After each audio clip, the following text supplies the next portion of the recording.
ಅವರ ಹೇಳಿಕೆಗಳನ್ನ ತಗೊಂಡು ನಾನು ಮೊದಲನೇದಾಗಿ ಈ ಲಜ್ಜೆಗೆಟ್ಟ ಮೈಸೂರಿನ ಮಾಜಿ ಸಂಸದ ಪ್ರತಾಪ್ ಸಿಂಹ ಅವ್ರ ಬಗ್ಗೆ ಒಂದು ಮಾತು ಹೇಳೋಕ್ಕೆ ಇಷ್ಟಪಡ್ತೀನಿ.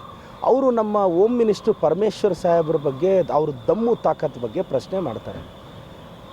ಪ್ರತಾಪ್ ಸಿಂಹ ಅವರೇ ಏನು ಪೊಲೀಸರ ಮೇಲೆ ಜೀಪ್ ಹತ್ಸಿಬಿಟ್ಟು ಬ್ಯಾರಿಕೇಡ್ ಗುದ್ಕೊಂಡು ಹೋದಷ್ಟು ಈಸಿ ಅಂದ್ಕೊಂಡಿದ್ದೀರಾ ಹೋಮ್ ಡಿಪಾರ್ಟ್ಮೆಂಟ್ನ ನಡೆಸೋದು?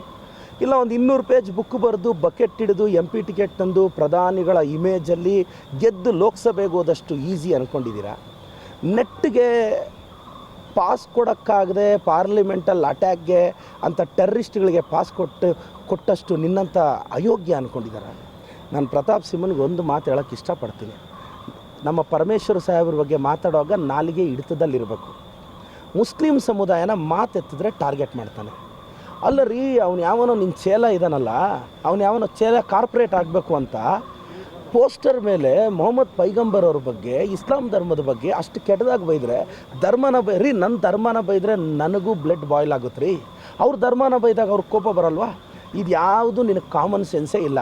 ಪ್ರತಾಪ್ ಸಿಂಹಗೆ ಬಾಯಿ ಚಪಲ, ಐಡೆಂಟಿಟಿ ಕ್ರೈಸಿಸ್ಸು, ಈಗ ಮಾಜಿ MP ಆಗೋಗಿದ್ದಾನೆ, ನೆಕ್ಸ್ಟ್ ಕ್ಷೇತ್ರ ಕೂಡ ಸಿಗಲ್ಲ, MLA ಆಗೋ ಯೋಗ್ಯತೆ ಆತನಿಗೆ ಅಸಲಿಲ್ಲ. ಮಾತೆತ್ತಿದ್ರೆ ನಮ್ಮ CM ಸಾಹೇಬ್ರನ್ನ ಅದೇನೋ ಲಜ್ಜೆಗೆಟ್ಟ ಅಂತ ಮಾತಾಡ್ತಾನೆ. ನಿನಗೆ ಕಾಮನ್ ಸೆನ್ಸ್ ಇದೆಯಾ ಒಂದು ಹಿರಿಯರ ಬಗ್ಗೆ ಮಾತಾಡುವಾಗ? ಪರಮೇಶ್ವರ್ ಸಾಹೇಬ್ರ ಬಗ್ಗೆ ದಮ್ಮು ತಾಕತ್ ಬಗ್ಗೆ ನಾನು ಅಂದ್ಕೊಂಡೆ ನಮ್ಮ ಸಾಹೇಬ್ರ ಬಗ್ಗೆ ಮಾತಾಡಿದಾಗ, ಪ್ರತಾಪ್ ಸಿಂಹ ಅವರೇ ಸ್ಟೇಟ್ನ ನಡ್ಸೋಕ್ಕೆ ಬೇಕಾಗಿರೋದು ಬಿಸಿ ರಕ್ತ ಅಲ್ಲ, ಕೂಲ್ ಹೆಡ್ಡು. ಆ ಕೂಲ್ ಹೆಡ್ಡು ನಮ್ಮ ಪರಮೇಶ್ವರ್ ಸಾಹೇಬ್ರಿಗಿದೆ. ನನಗೂ ಅನ್ನಿಸ್ತು ಪ್ರತಾಪ್ ಸಿಂಹನ ಯಾಕೆ ಒದ್ದೊಳಕ್ಕಾಗಲಿಲ್ಲ ನಮ್ಮ ಸಾಹೇಬರು ಅಂತ. ನನಗೂ ಅನ್ನಿಸ್ತು, ನನಗೂ ಬ್ಲಡ್ ಬಾಯ್ಲ್ ಆಗುತ್ತಲ್ಲ, ನಾವು ಯಂಗ್ಸ್ಟರ್ಸು. ನನಗನ್ನಿಸ್ತು ನನಗೆ ಅವಕಾಶ ಇದ್ದಿದ್ದರೆ ಇವ್ನು ಒದ್ದೊಳಕ್ಕಾಗ್ಬಿಡ್ಬೇಕಾಗಿತ್ತು ಅಂತ. ಮತ್ತೆ ಯೋಚನೆ ಮಾಡಿದೆ, ಬ್ಲಡ್ ಬಾಯ್ಲ್ ಮಾಡಿಕೊಂಡ್ರೆ ರಾಜ್ಯ ನಡ್ಸೋಕ್ಕಾಗಲ್ಲ, ಈ ಹೆಡ್ಡನ್ನು ಕೂಲಾಗಿ ಇಟ್ಕೋಬೇಕು ಅಂತ. ಅದಕ್ಕೆ ನಮ್ಮ ಪರಮೇಶ್ವರ್ ಸಾಹೇಬರು ಎಲ್ಲ ಪೇಷನ್ಸ್ ಇದ್ದಾರೆ. ಆದರೂ ರಾತ್ರಿ FIR ಆಗಿದೆ ಪ್ರತಾಪ್ ಸಿಂಹ ಅವ್ರ ಮೇಲೆ, ಮೈಸೂರು ಸ್ಟೇಷನಲ್ಲಿ FIR ಆಗಿದೆ. ನಾನು ಇಂಥ ಅಯೋಗ್ಯ ಆಚೆ ಇದ್ದರೆ ಈತನ ದ್ವೇಷಕಾರಿ ಅಲ್ಲ. ಮುಸ್ಲಿಂ ಸಮುದಾಯದ ಕಲ್ಚರ್ ಬಗ್ಗೆ ಅವ್ರ ಬಗ್ಗೆ ಏನೇನೋ ಮಾತಾಡ್ತಾನೆ ರೀ. ದೇಶಕ್ಕೆ ಅವ್ರದ್ದು ಕೊಡುಗೆ ಇದೆ ರೀ. ಯಾರೋ ಕೆಲವ್ರು ಮಾಡೋ ತಪ್ಪಿಗೆ ನೀವು ಸಮುದಾಯನ ಯಾಕೆ ಟಾರ್ಗೆಟ್ ಮಾಡ್ತೀರಾ? ಅಬ್ದುಲ್ ಕಲಾಂ ಅವರು ಇವತ್ತು ಮಿಸೈಲ್ ಮ್ಯಾನ್ ಆದರು, ಅವ್ರು ಯಾವ ಸಮುದಾಯದವ್ರು ರೀ? ಇವತ್ತು ನಮಗೆ ಪೋಖ್ರಾನ್ 2 ಸಕ್ಸಸ್ ಆಗಿದೆ ಅಬ್ದುಲ್ ಕಲಾಂ ಅವರಿಂದ.